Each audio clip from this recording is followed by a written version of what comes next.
My friends, it's time again for another Depeche Mode video, as usual. I've got my blue Music for the Masses t-shirt on. Let's do this.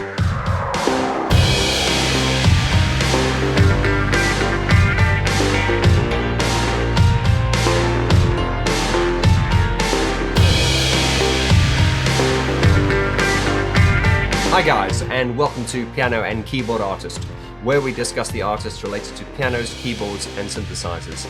And continuing with my Depeche Mode album review series, this is Music for the Masses, Part 4.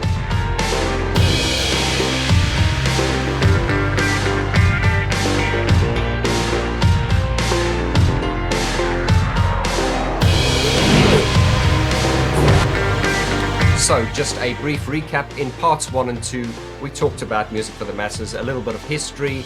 I talked about the sound of the record, some of the production. We also talked about the vocal effects, how Dave and Martin use their voices. We also talked about, in part 2, the lyrics, and it's something I haven't done yet, was actually to sort of like dive into the lyrics. And we as we discussed the lyrics, we realized that Martin's lyrics are very ambiguous, and we can all have different interpretations to these lyrics. And then, of course, in part 3, I started running through all the songs on this fantastic album. And we went through the first 3 songs, which are Never Let Me Down Again, Things You Said, and Strange Love. And what I did was I broke the songs down into their parts. We looked at some of the chords, the structures. We also ran through some of the iconic sounds. And then at the end of every song, I continued to play a piano improvisation. And that is becoming quite a signature style on this channel. And the reason I always do a piano improvisation at the end, as I say, is because it helps you to hopefully hear the songs in a different way. And I'm pleased to say that based on the feedback I've gained, a lot of you said, you like the piano improvisations because it does help you to sort of hear the songs in a different way. And that's something I'm always trying to point out about Depeche Mode's music is, although a lot of people can dismiss it as, electronic or gloomy or moody or whatever label they want to give it, what I try to illustrate in the piano improvisations is that when you take away all the production and you just live with the bare bones, just the vanilla, just the basic piano, you can actually hear how timeless and how brilliant their songs really are. And of course, you'll know that we did the in-depth Dave Bascomb interview when I went down with my crew to visit Dave Bascomb. Thank you to you guys who helped me fund it. And we went and sat with Dave Bascomb and asked him all the questions we wanted to ask him about this album. And the links to all these videos are below in the description. And also, I got Dave Bascomb to autograph 3 of those vinyls. And congratulations to Vincent Pujol, Barbara O'Brien, and Chris Abbott, who were the lucky winners of these vinyls. They have been posted and you should have them by now. Okay, that's enough housekeeping. Guys, stick around. This is going to be a fun, in-depth video. Grab your favorite drink or cup of tea or whatever floats your boat. And let's jump into Music for the Masses, Part 4.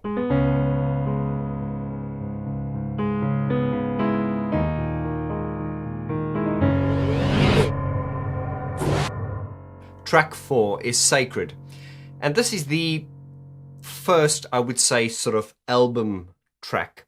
And you know what an album track is. It's almost like a filler track. It's not one of the sort of like main songs that has gone on to sort of like highlight their catalogue. It's one of the songs that would have been played as part of the Music for the Masses tour, but they wouldn't have played it later on. They may have, but it's Sacred is an album track. It's not one of their standout tracks. And of course, there were quite a few standout tracks in this album. Never Let Me Down Again, Strange Love, Behind the Wheel, Pimp. I mean, this is a very, very strong album. But Sacred is an album track, a filler. It's not a bad song. It was interesting when I did interview Dave Bascomb. If you watched the interview, you will remember that Dave Bascomb talked about how he was never very satisfied with the mix. Now, he went on to say of course, it's not a bad mix, but in retrospect, looking back at it now, Dave said he felt that, it needed to be a bit more crunchy, and he didn't feel he managed to kind of get it to sound the way he wanted to. Of course, to you and me, the fans, the fanboys and fangirls, we just accept it for what it is. And Dave did say that there is actually a mix out there, and I'm going to try and ask Dave Bascomb. I'll send him an email and ask him if he's found it yet, because he did say he did a monitor mix, which is in fact a lot better mix than the one that is on the album. But of course, this is all just geeky stuff. And, to most people, and this is not to be condescending, a lot of the different mixes, some of the changes can be so subtle that it would only be obvious to you, if you were a producer or you had a trained musical ear. But of course, that depends on how big the changes were. But anyway, I will try and find that monitor mix of Sacred, which Dave Bascombe reckons was a better mix than the one that was on the album. But the mix we got on the album is by all means the mix that you and I grew up with. It's a great song, Sacred. And what I want to illustrate when I break down this song is when you play it just on the piano, it has a certain vibe and a certain intensity, a certain weight, a certain gravity when played on the piano that it tends to kind of lose on the album version. Now, once again, that doesn't mean the album version is bad, but I'm going to demonstrate what I mean. If we take let's look at the melody first.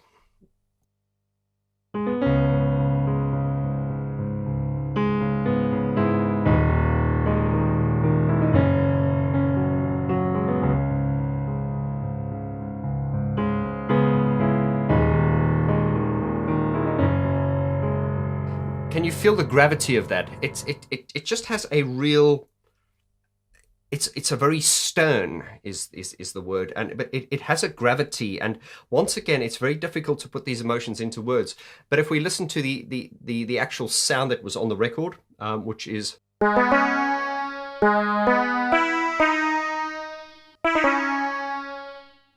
Once again, in Depeche Mode style, that is a sound they would have generated from scratch. It's kind of got like a sitar kind of sound. It's got a very sort of like Arabic, Middle Eastern type sound.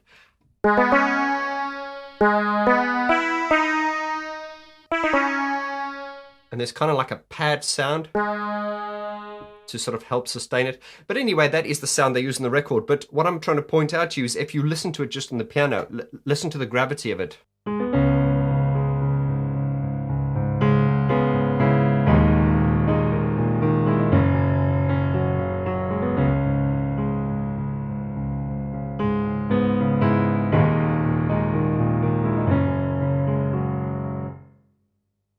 I don't know why, but this song, when it's played on the piano like that, it reminds me of the 1960 movie Exodus. I will leave a link in the description there below. Exodus was one of the epic movies of the 20th century. And the composer Ernest Gold, which was an Austrian-born composer who lived in America, he did win awards for lots of great soundtracks and, musical compositions. But Ernest's musical composition, his theme, the soundtrack to the movie Exodus, for some reason, I don't know why, it never did before, but when I was breaking down this Sacred song onto piano, there is something about this song that reminds me of this Exodus song, which I'm about to play you. The Exodus song goes something as follows.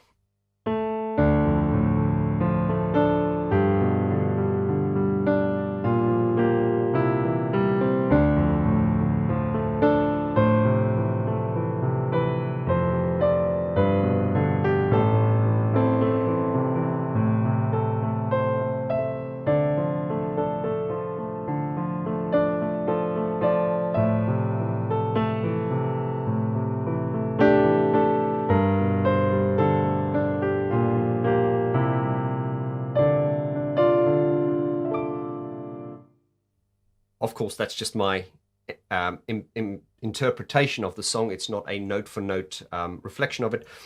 But if you listen to that, and then if you listen to Sacred...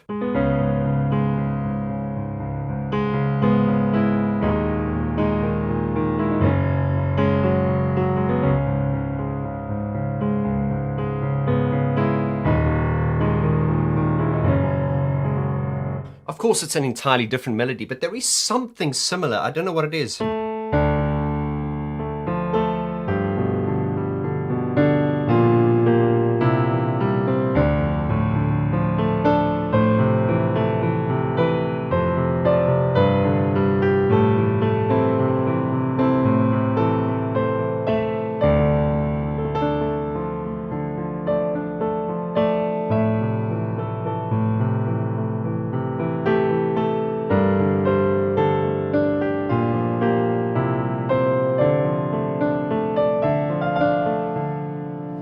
just something quite religious, and I can't find the words, but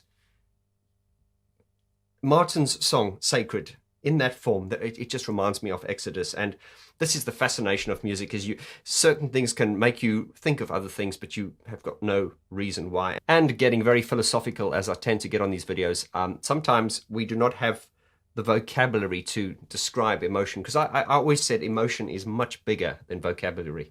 But looking at the structure of Sacred, it's simple. It's in a very unusual chord, and once again I talked about Martin's songwriting being very unusual, and he has a very eclectic taste in music. Check out the video that I posted recently, link in the description below, Martin Gore, Inside the Mind of a Genius, where I broke down Martin's how I feel about Martin, and just try to understand the way and try to interpret how he does songs. There is no songwriter like him, and I've put that down to a lot of his shyness, being unable to express himself, so he does it through his music. But I've also put it down to the fact that he wasn't musically trained, and therefore he doesn't have all these limitations. And I also went on to say that music, being trained musically, having a classical background is a good thing. I mean, look in the case of Alan Wilder. But then again, Alan Wilder cannot compose like Martin Gore can. So I sometimes find that people who are classically trained, not always, but very often, they sometimes are limited by the dogma of, the rules, so to speak. And very often someone like Martin Gore, and I've seen this a lot in my coaching, people who've got no training, they're completely free, and they just have this intuition and this intuitive feel for what works. Anyway, we're going completely off topic now, but let's look at this song, break it down. So starting off with Sacred, it's sacred, holy, to put it in words, to write it down, that is walking on hallowed ground, but it's my duty, I'm a missionary. And once again, on the piano, this it can be quite bluesy and gospely. Sacred is obviously a song about a missionary, and once again, it's Martin's fascination with religion. Although Martin always said he's not conventionally religious, he just has a fascination with religion. But the funny thing is that song, and I'm not criticizing it, there is something about it when it's done acoustically. I think if this song was produced and released almost like the Songs of Faith and Devotion song Condemnation, just like with that bluesy gospel type piano, I think they would have been able to capture the essence more. Once again, it's not badly done. I just think that there is a kind of gospel and almost like religious feel, when it's played with the piano being sort of like the central voice. And I feel that the sort of production version we got on this album, although not bad, it's kind of lost something, and I hope I'm making sense, but just listen to the kind of bluesy gospel feel when we go.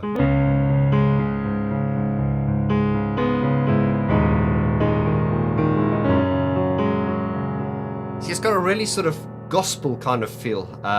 If we go to sacred, holy, to put it in words, to write it down, that is walking on hallowed ground, but it's my duty.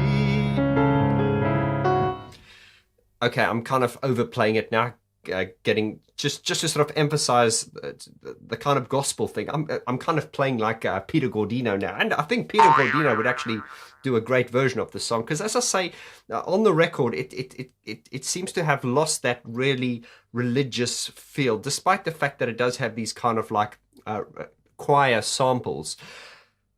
And of course I could do a complete video on the song if I wanted to, but I just wanted to sort of illustrate that there is a certain gravity that the song has when played on the piano. I do like the bridge, which is the trying to tell the story of love's eternal glory, which is trying to tell the story of love love's eternal glory. That is a very strong progression, which is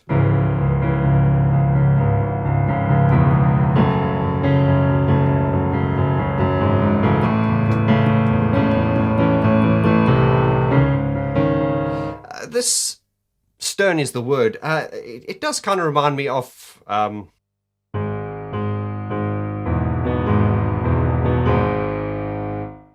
Luke, I am your father. It does have that sort of stern kind of Darth Vader sound to it. And once again, the more we dig into these songs, I find myself just going down a rabbit hole, and then I just realized that every song needs its own video. Right, so running through the structure of the song, we find many Gore Isms, and remember, a Gore Ism is a chord which I call is a left field chord. It's that there's always a note within a sequence of Martin Gore melodies where there's this strange note that comes in that like hits you from off guard kind of thing. Looking at the beginning, it's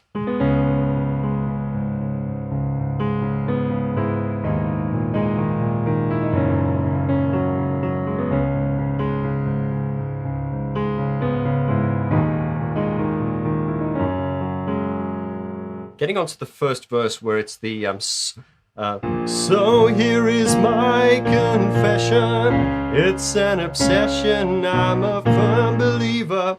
What's interesting about this is once again Martin chooses the most unconventional and awkward's not the word, but the best way to explain it is a more conventional way of doing the song would be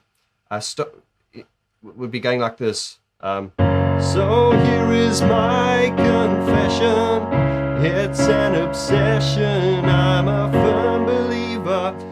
But Martin doesn't do that. He goes on the B flat here, so it gives it this. So here is my confession. Can you hear there's more tension? Instead of going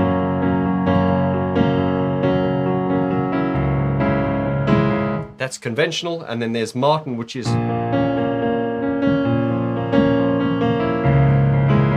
it's just got that tension. There's constant tension in Martin's progressions. When it gets to the part, I'm one of the devout, then it goes, trying to tell the story of love's eternal glory.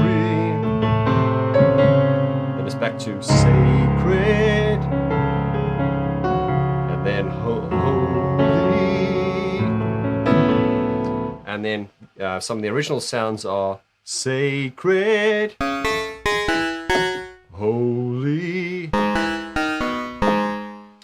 Of course, when these sounds are played in isolation, they can sound a bit reedy or out of place, but of course they're not meant to be played in isolation, they're meant to be played as part of a composition.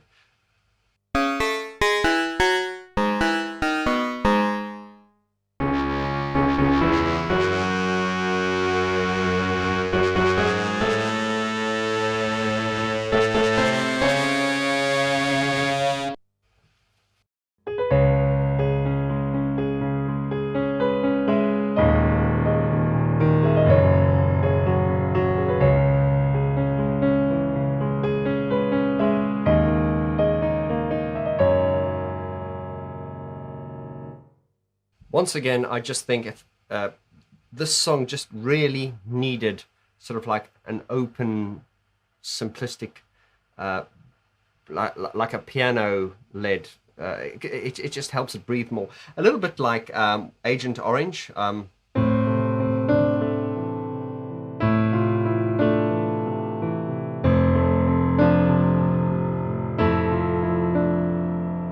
I feel that approach, that more simplistic approach, could have worked better. However, that is always the decision. And Depeche Mode, I know when they go into the studio, it's always difficult because when you're making a record, you can take a record in so many different directions, but you have to choose. And, that is the version of Sacred is the version of Sacred we got. Of course, they could have taken it in many different directions. And in hindsight, they could have, but there's nothing wrong with the album version. And this is what I love about Depeche Mode, is when they go live, they often do do different interpretations of their songs, and indeed in their remixes and stuff, which is another subject altogether. Anyway, I've spoken a lot longer on Sacred. There I said it was just an album track, but there's a lot to talk about it is, and there's a lot of layers to it, even though a lot of people do sort of dismiss it as an album track. Right, so I'm now going to do the piano improvisation, and once again, the piano improvisation is just free-flowing, using some of the melodic ideas that are there and just interpreting them and expressing them on the fly.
Track 5 is Little 15, and what a song. And I believe they struggled with this one in production because I think it was very difficult knowing what direction to take it, and I believe this was the last song they did. And then I think it was Alan that really sort of pushed it in this kind of epic sort of orchestral sound. It does really sound like a movie theme music. In fact, I talked about the overall sound of Music for the Masses being a very sort of like epic filmic type of record. And then when they got to Violator, Violator is equally as grand in its execution and everything. But Music for the Masses does have a very sort of like filmic storytelling and this song really, I could just imagine it being on an old independent French movie, like a real sad kind of film. I've always loved this song, and it's very, very sad. And once again, when you strip the production away and you just play it on the piano, you can hear how the individual melodies and how the motives and all the different parts can really breathe.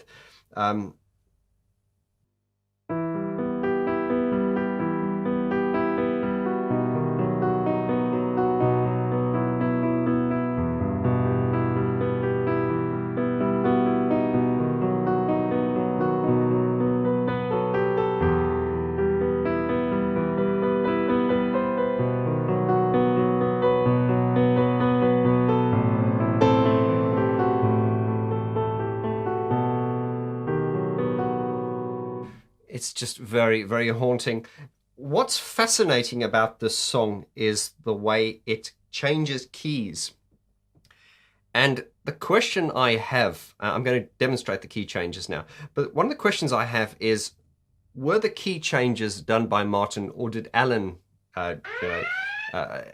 instill his great musical knowledge to take this to the next level? Because as we know, and as Dave Bascomb said, that Alan was hugely instrumental in this record. In fact, one could argue Alan produced this record, and as Dave Bascomb agreed, Alan really sort of like jumped in the driving seat and steered this record in a particular direction, and which is evident because Alan has great musical. He's classically trained. He has great musical taste, and a lot of that orchestral epicness, stems from his not only his being, but his classical training. That all came across in this record, and once again, it would be a very different record if he'd not been there. Okay, I don't want to get all Alan Wilder fanboy, but it would be interesting to hear this demo, because the key changes and the way it changes keys in the various parts, which I'm going to illustrate to you. I'm not sure if that was Martin or if it was Alan. Now, I don't want to give Alan too much credit, and I don't want to underestimate Martin, because we do, let's remember, Martin did come up with the...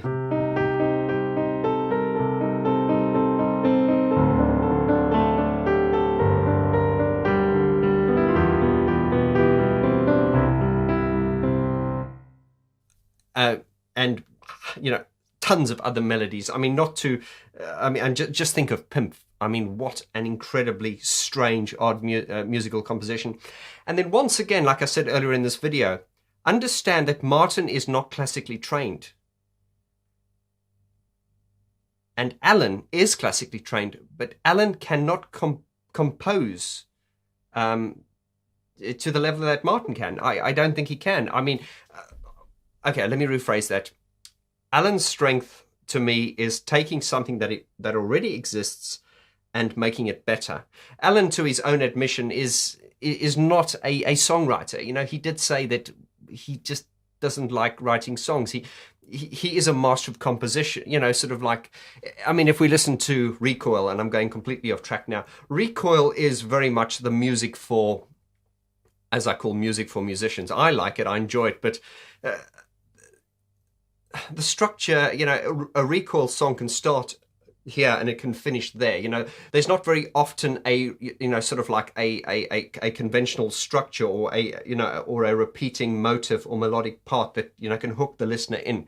And this is a subject for another video. Once again, Alan is as I say, Martin is the architect and Alan is the engineer. So running through the song structure, it starts on the E here.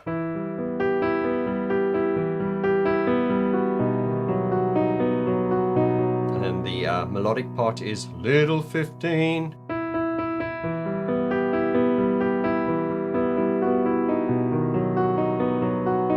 Your world outside, you're not part of it yet. Gets to the and if you could drive.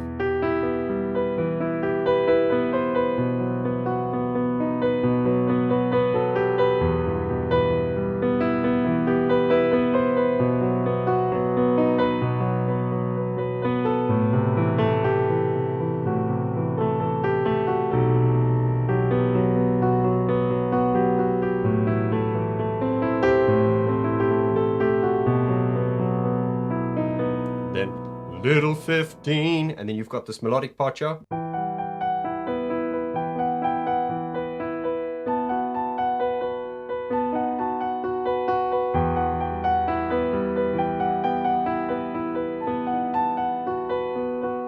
And then it gets to the second chorus, Little 15, more dramatic. Why take the smooth with the rough when things run smooth?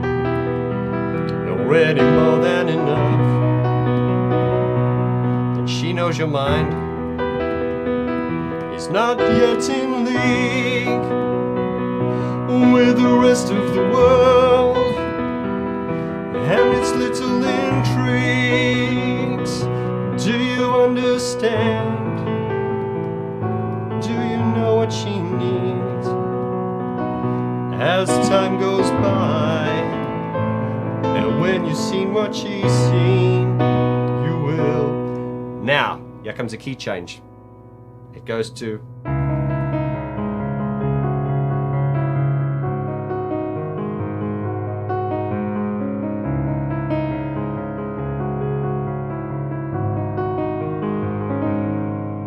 Then up to here.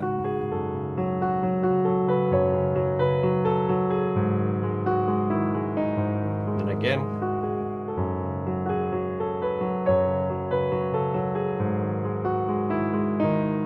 That's for the sort of the refrain or the middle eighth, and then it comes to the last chorus, but then it key changes again, and now it's up here. Little 50, why does she have to defend her feelings inside? Why pretend? So just to recap it, it starts here.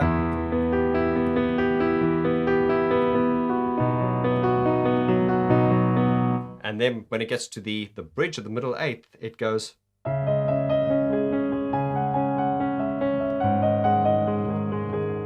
And then when it gets to the final chorus, it's down here.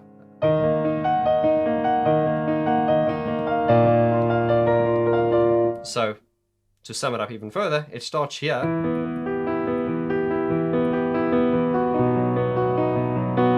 And it ends up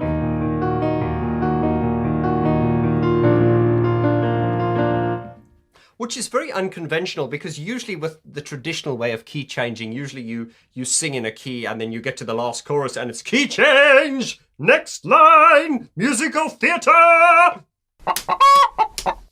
But you know, that's the real cheesy way of doing a key change, is you get to the end and then it's crescendo and then key change. Well, this one actually starts, as I say, on the E, and then by the time you get to the middle eighth, it key changes, but then it key changes down again. And so the last chorus is sung a semitone lower than the first chorus, or there is no chorus.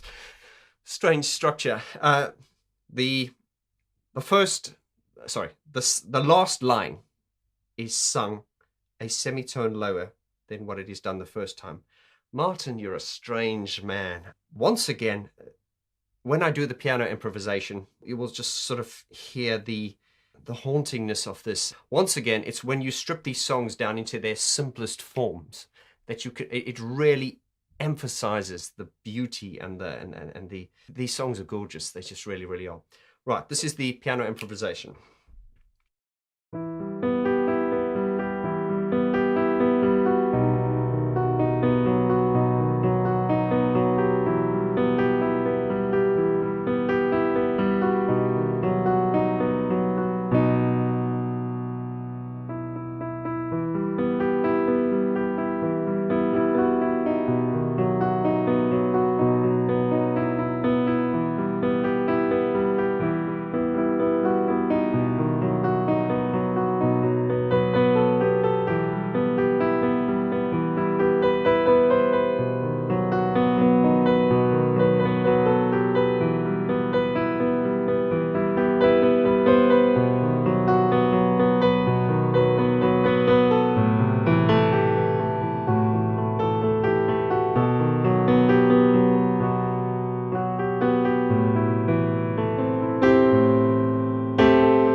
We now get to the first song of side 2 of the vinyl, and that's track number 6, and that is Behind the Wheel. Now, Behind the Wheel is a Depeche Mode favorite.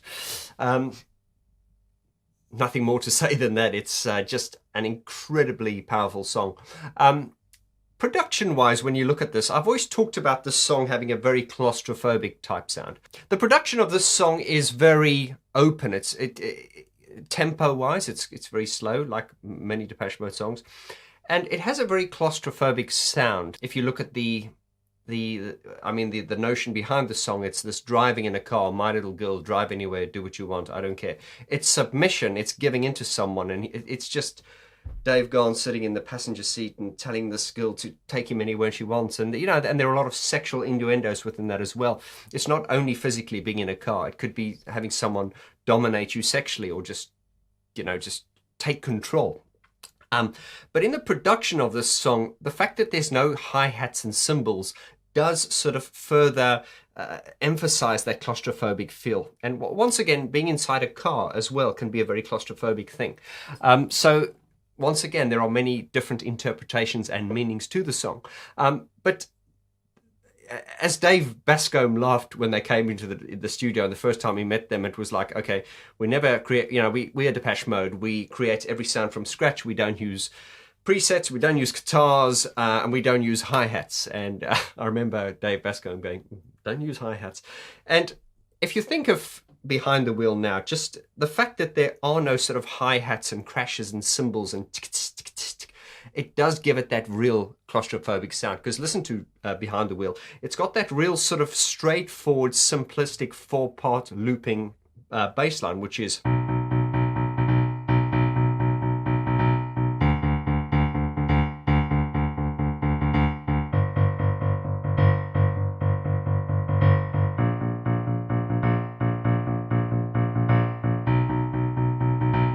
And it's literally that all the way, and it just adds upon. And as Alan Wilder said in an interview, a lot of the songs on this record sort of follow that theme where it's a part that sort of loops and turns around on itself, and more things are added to it. Behind the Wheel, really, as I say, it starts like that and goes all the way through. And indeed, Pimp is another example how it just starts off with that. And it builds and builds and builds, and at the end, as they say, you have the kitchen sink thrown in. But so if we look at Behind the Wheel, it's that dum dum dum dum dum dum. But then you've also got the kick, kick, kick, kick, and eventually you get kick, snare, kick, snare. There's no no hi-hats, and it is funny. Round about this time, I think it was Dave Bascomb that probably got Depeche Mode to think about changing their workflow, and of course, indeed, by the time they got to Violator, Mark Ellis Flood had really taught them to, okay, fuck all your stupid ideas, just get out of the box, get out of your, free yourself from the prison of your own restrictions, and just, use guitars and use whatever it is to do. And it's funny that by the time we got to Songs of Faith and Devotion, Depeche Mode had become the band that they were sort of reactionary to when they started out being an electronic band. Behind the Wheel has this really claustrophobic sound, and it's very machine driven, and I do love the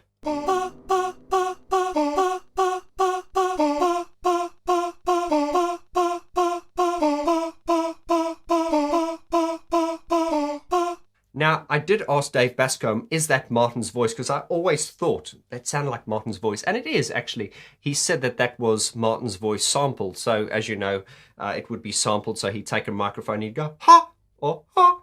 And then they would record that. And then they would, using pitch shifting and other geeky stuff I'm not going to talk about now, they would, they use this a lot in many of their songs. But this is Martin's voice. This,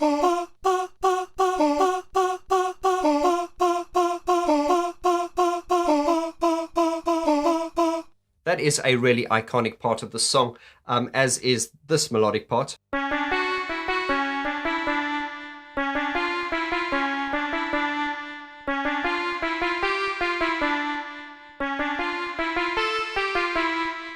Once again,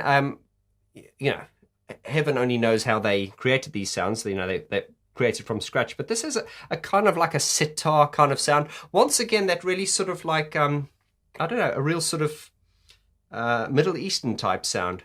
And of course, it's got like it seems to be modulated in some way, and there seems to be like a pad sound underneath. So, I mean, if you were to play it like this, dun dun, but if you hold it, it does sustain.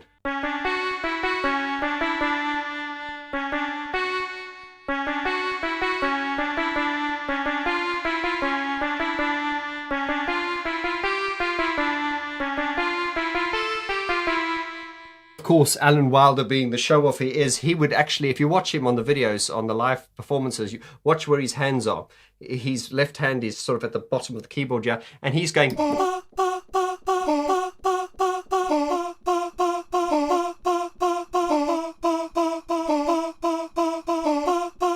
But he's also playing the... at the same time, and that's quite difficult to do. That is one of those things that's like when you pat your head and you rub your belly and you try and do it the opposite way. It's a bit of a brain freeze, but yeah, it is possible to do that, but it is quite difficult. But once again, it illustrates what a virtuoso Alan Wilder was. And whilst we're on the sound bank here, we have the iconic.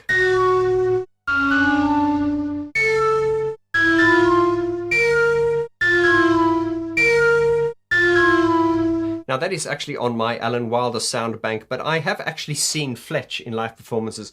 He does play that part, and a lot of people have said that is probably the most complex part that Fletch does on stage.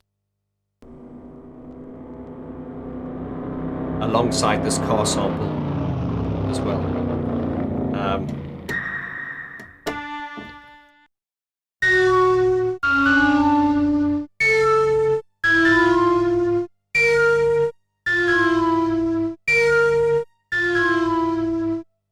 The iconic sounds there just speak for themselves. And I mean, these sounds, as I say, are so deeply engraved into our psyches. You can just go, and that can bring back millions of memories, as can.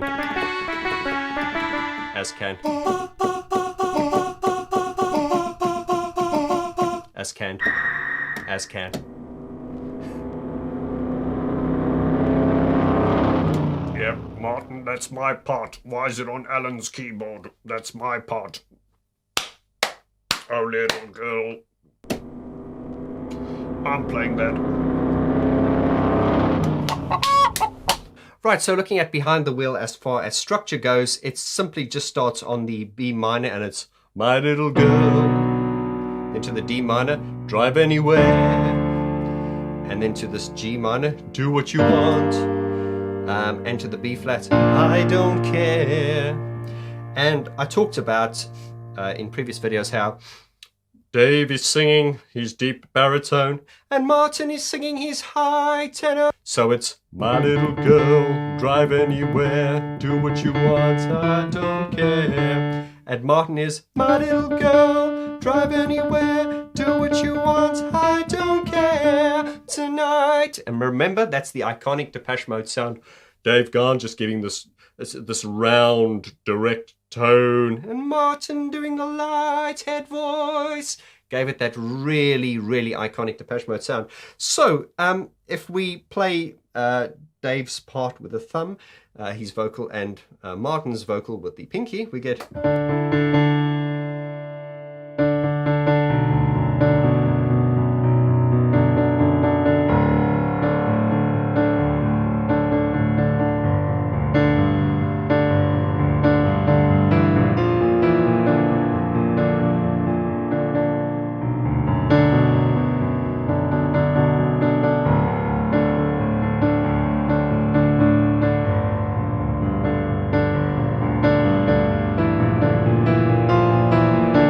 Can you see how stern that is? It's very, very stern.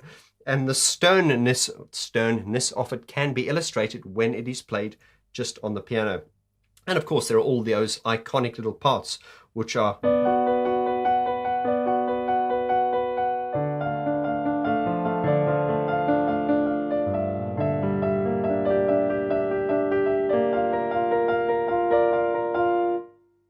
And I'm going to illustrate once again just how beautiful the song is when it's played just on the piano, using a improvised, free-flowing style, just using some of the riffs and the motives and just going for it.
Once again, proving when you strip away all the electronic sounds and you're just focusing on just the bare piano, it just, once again, emphasizes how stunningly beautiful these songs are. They're very dark and very haunting, but they're not dark in a pretentious kind of forced way. They just are very emotional.